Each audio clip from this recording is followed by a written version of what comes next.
Hi guys, welcome back to Marvel Contest of Champions. In amongst releasing videos where I make so many errors and then wonder, what the hell am I doing?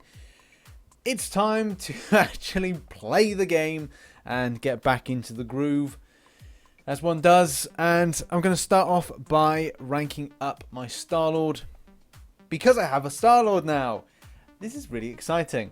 I don't have a beard anymore, I don't know if you've noticed, but Star-Lord wise, I'm kind of lacking in the department of getting him up higher. Now I'm going and aiming to get him up from rank 330 all the way up to 440, and then push him to the 550.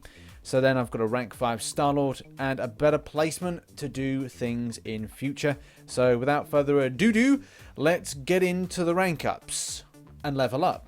And why have I chosen today of all days to do it?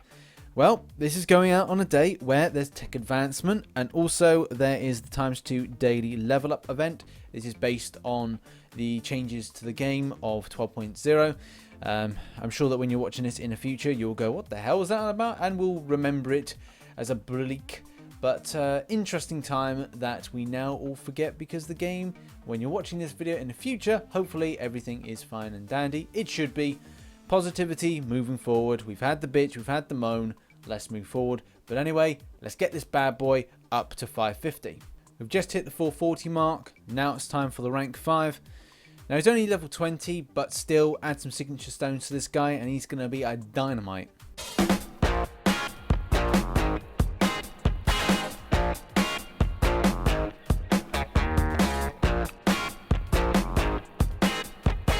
And here is rank 550. Oh, this is a crowning achievement in my kind of career with Marvel Contest of Champions. So happy to see him up there. Granted, it is capped for his special ability. And why do people hold this character with so much kind of praise as being a great character? Well, it's all based on the length of time and the amount of damage the character can do based on his signature ability. Tactician. As blows are exchanged, Star-Lord familiarizes with opponents' techniques, increasing attack by 45.66 for each hit of the combo meter to maximum of 400 hits. So that's a lot of damage when it's all added up. It used to be 500 and there was more kind of percentage based system. The flat value system, as it currently is in the game at the point of releasing this video, has meant that it's a little bit unclear with a lot of things. The same thing with regards to the block proficiency. For every hit of the opponent's combo meter, there's gains 75.5 block proficiency. So there's a good, this champion is brilliant. It's just very unclear at the moment with the current game. To give you an idea of how brilliant based on percentages, but it's all based on a kind of flat value system. And we can put that into a battle situation in the moment, which I'll kind of go through. But there's kind of little interesting things with the special. So all attacks, 11% chance for Fury, increasing your attack by 516.6 for 8.5 seconds. Again, very helpful with the combo meter, especially if you're going to be hitting off L2. The special 2 is actually the most commonly used and most popular when it comes to then using the special ability. So that's how people do kind of maximize. You see these meaty scores, especially going for runs on things like Labyrinth of Legends, Realm of Legends, and any kind of big boss fight that you need something with a bit of meat, a bit of power, and also maybe a little bit of shock as well. And just to point out, a lot of these elements which come up from the gun usage in most of the special attacks, only special 2 and special 3. Fire breaks the opponent's armor, reducing the armor rating by 1406.56 for 8 seconds. Air shocks the opponent, dealing, and this is the most important one that we like, 2192.68% energy damage over 8 seconds. This is the one that we really hope for. The shock is the best one, the extent of I take damage. If you're looking for a character that's going to maximize the combos, get a little bit with regards to the Fury, and then you're hitting in with the L2 and you get the shock, poetry in motion. Water drains up to 50% of the opponent's max power. Very helpful, say if the character has got their L2, L3 and you're about to be hit by it. especially Labyrinth for Legends, because if you get hit by an L3, you're dead. And then Earth places a heal block on the opponent, stopping all healing effects for 11 seconds. Obviously, everything's at random, and you never know what you're going to get when you hit off either the L2 or the L3. I'm hope every time that it's going to be that shock, because the shock seems to be the best one. So that air. Yeah. So I've been chatting too much, and it's time to get this started into a battle situation. So before I go anywhere, I've opted to kind of make a little bit of a Guardians of the Galaxy synergy group based on the amount of bonuses that are picked up. Perfect block chance, so many different things of benefit.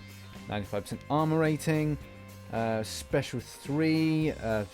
There's just a whole host of different things that are really helpful. Critical rating. All things that are going to be, very helpful in the fight. I'm going to need as much effort as possible with this, especially because at the current situation in the game, I'm going to have to evade out L1 of the first enemy we come against, which is Winter Soldier. So this is just a little bit of footage taken from my battle with Winter Soldier. Oh my god, I made so many mistakes. Not in this particular battle, but so many battles running up to it. What I can really say is that I found that using this Star-Lord, even though at level 20 of the signature ability, and the fact that obviously 400 hit combos were going to be great, I think I amassed something like 140 hit combo in total, and it was enough to take a well over 200,000 health points away from this Winter Soldier. I can imagine that when the signature levels go up, he's going to be absolutely amazing.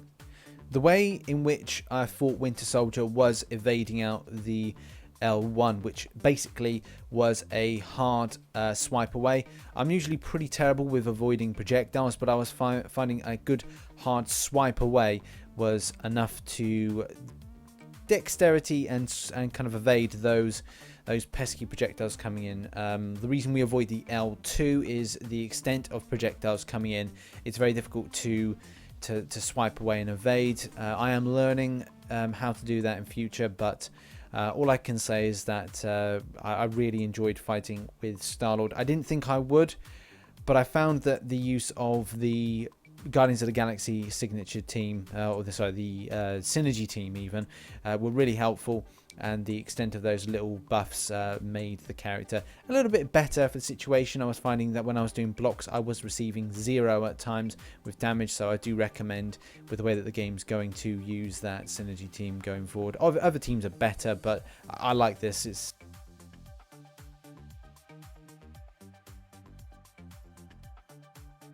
So the reason I chose not to put my cam on in that fight was I finding I was having to interact with the camera and things that were going on at the time, so it was better to switch off the camera, just play it through myself and just calm down and kind of do the situation rather than getting annoyed and irate because I wasn't able to do it correctly. So it's always important when you're doing these kind of long haul battles to find a quiet space, or maybe somewhere that you can just concentrate in your battling. Sometimes it doesn't work to do it in front of a camera. The reasons that I chose Star-Lord I think were pretty self-evident with this video, and also the choosing of the time. Why did I choose it at this particular moment? And it's largely to do with solo questing or solo eventing even. Yep, sometimes one makes mistakes. So the advantage is tech advancement is on the same day, which is magic, and we get all these lovely little things there. We then go down, and then it's the level up event, which is currently on at the moment. Get all these lovely little gifts here, and these things that are really going to help my progress, I think, with the game. Obviously, it's reached the point of end game in any case, and then I'll be able to complete this by the end of today. Some great resource collection, which again, can't knock resource collection. It's free. It helps you out, get further in the game. Lovely. So anyway, thanks very much for watching this video. If you did enjoy it, please hit that like button, hit that subscribe button if you want to subscribe for more Marvel Contest of Champions content. Remember to turn notifications on, because that'll be really good. Hopefully it'll be live streaming soon. I'm going to be doing some repair work on Friday. It's my day off work, so I've got some YouTube work to do. Yay, because it's always fine to rest. But I get to rest at the weekend unless I'm making more videos. Anyway, thanks very much for watching, and I shall catch you on the flip side. Bye-bye for now. Hello, I'm Sammy the Toys, Head of Marketing here at the RichTheMan channel. And if you enjoyed that video, then hit that subscribe button. And give the boy a like. Now give me some bloody lettuce! Yeah, that's nice. It's like what I want to see. Right. Yum. So good. Yeah, tasty.